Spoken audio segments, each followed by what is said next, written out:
Assalamualaikum warahmatullahi wabarakatuh. Senang sekali kali ini saya bisa menjumpai kalian semua di Touching TV. Dan kali ini kita akan membahas tentang 7 pantangan orang Batak jika ingin meraih kesuksesan. Namun sebelum menyimak penjelasan lebih lanjut, silakan bantu kami dengan cara klik tombol subscribe dan tombol lonceng agar Anda mendapatkan notifikasi video terbaru dari kami secara gratis. Check it out.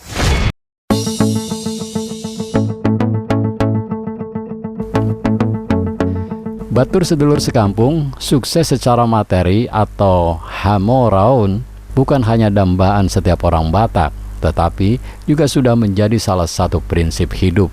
Di samping hagabeon, sukses berketurunan, dan hasangapon atau dihormati. Itulah makanya demi mengejar sukses materi tersebut, banyak khalayak kita yang akhirnya merantau ke kota-kota besar. Kalau mereka sudah sukses, pastilah mereka menjadi idola bagi orang-orang Batak lain di kampungnya. Nah, untuk mencapai sukses tersebut, orang Batak sebenarnya tidak perlu banyak baca buku-buku atau menonton program-program motivasi di televisi. Sebab, orang Batak mempunyai anjuran-anjuran kehidupan sehari-hari untuk mencapai sukses. Nah, apa saja itu? Yuk kita simak, ada 7 pantangan yang dianut oleh orang Batak agar hidupnya sukses. Yang pertama, unang haloson atau jangan malas. Ternyata kesuksesan banyak orang Batak tidak lepas dari anjuran-anjuran yang diberikan oleh ompu-ompu najolo atau nenek moyang agar tidak malas atau unang haloson. Barangkali itulah sebabnya makanya mama-mama kita suka cerewet kali menyuruh mengerjakan pekerjaan rumah, entah itu nyuci piring, nyuci baju, nyapu rumah, dan sebagainya. Bukan cuma pekerjaan rumah saja, mama-mama kita tak kalah cerewet kalau anaknya tidak rajin di sekolah dan pekerjaan.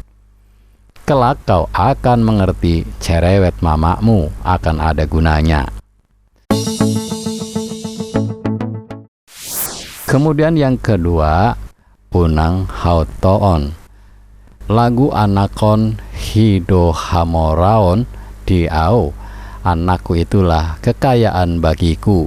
Karya mendiang Nahum Sitomorang. Ternyata bukan sekedar hafalan belaka bagi orang Batak, tetapi juga doa yang diamini. Itulah sebabnya bapak mama kita tidak ragu menyekolahkan anaknya setinggi-tingginya. Semua itu dilakukan orang tua Batak agar anak-anaknya nanti tidak bodoh atau unang hautoon. Dengan modal pendidikan, para orang tua berharap kelak anak-anaknya mendapat hidup yang lebih baik dari mereka. Jadi selesaikan skripsi kalian ya, angkalai atau ito. Kemudian yang ketiga, unang haisapon atau jangan rakus. Masih saja kita baca berita soal halak hita yang ditangkap karena kasus korupsi, kendati hidup mereka sudah terbilang sukses. Kalau dipikir-pikir, kenapa banyak dari mereka yang pinter dan sekolahkan tinggi-tinggi tapi tetap saja serakah dan korup? Untuk menghindari keserakahan, orang Batak punya larangan, unang haisapon. Anjuran ini berguna menjaga orang Batak agar senantiasa tidak mengambil yang bukan haknya. Bukan berarti nggak boleh nambah kalau makan ya, tapi jangan congok lah, sampai orang lain nggak kebagian. Kemudian yang keempat, unang hatak kangon atau jangan nakal. Sebagian besar orang pasti pernah menjadi nakal semasa kecilnya, tapi itu lumrah karena ketidaktahuan. Tidak tahu perasaan orang lain dan tidak tahu resiko kenakalan sendiri. Nah, kenakalan menjadi tidak lumrah kalau terjadi sesuatu sudah beranjak dewasa atau naposo. Oleh karena itu, orang Batak diharapkan untuk tidak nakal atau unang hata kangon dengan orang-orang di sekitarnya. Jadi ingat, jangan nakali sesamamu kalau ingin sukses ya. Kemudian Yang kelima, unang hahojoron atau jangan gegabah. Ketika sudah beranjak dewasa, sewajarnya orang Batak tahu soal resiko atas tindakan atau omongannya terhadap dirinya sendiri dan orang lain. Kita pasti sering mendengar ujaran-ujaran seperti berpikir dahulu sebelum bertindak atau pikir dulu sebelum ngomong.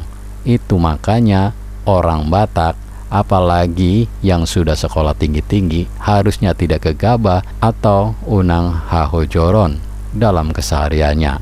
Maksudnya, biar kalian tidak sembarangan ngomong atau bertindak tanpa dipikirkan matang-matang terlebih dahulu. Kemudian yang keenam, unang hatuiton atau jangan manja. Bukan tanpa sebab, mama bapak kita meminta tidak malas dan sekolah setinggi-tingginya. Asal kalian tahu, itu semua dilakukan agar kalian jangan manja atau unang hatuiton dalam hidup nantinya. Makanya jangan heran kalau seringkali kita mendengar sanjungan orang lain yang mengatakan betapa keras, bukan kasar ya, dan gigihnya orang Batak dalam sekolah ataupun bekerja. Jadi jangan manja kali kalian ya. Nomor 7, unang hati halon atau jangan euforia berlebihan. Siapa sih yang tidak mau sukses? Siapa juga yang menolak dapat IPK tinggi dan tamat tepat waktu? Siapa sih yang menolak dapat pacar yang rupawan? Ngaku aja deh, kita semua orang pengen sukses ya, apalagi anak muda Batak. Tapi ingat ya, capaian kesuksesan itu juga harus dibarengi sikap rendah hati. Bagi orang Batak yang sudah sukses, selalu diharapkan agar jangan bereuforia secara berlebihan atau unang hati halon. Jadi kalaupun orang Batak berprestasi di bidang yang ditekuninya, di kehidupan asmaranya, di pendidikannya, dan di pekerjaannya, janganlah bereuforia dengan kelabing, bayarin makan 1 RT, beli mobil yang angsurannya 7 turunan. Tentu anjuran ini bukan berarti menolak segala bentuk euforia, tapi menyarankan sebuah euforia yang wajar saja, tidak berlebihan, bukan begitu lur. Mohon maaf apabila ada kalimat-kalimat yang tidak sesuai dengan bahasa Batak. Terima kasih telah menyimak video ini sampai selesai. Bantu kami dengan cara klik tombol subscribe, like, komen, dan share sebanyak-banyaknya. Ingat, tetap penduluran aja pada tukaran. Wassalamualaikum warahmatullahi wabarakatuh.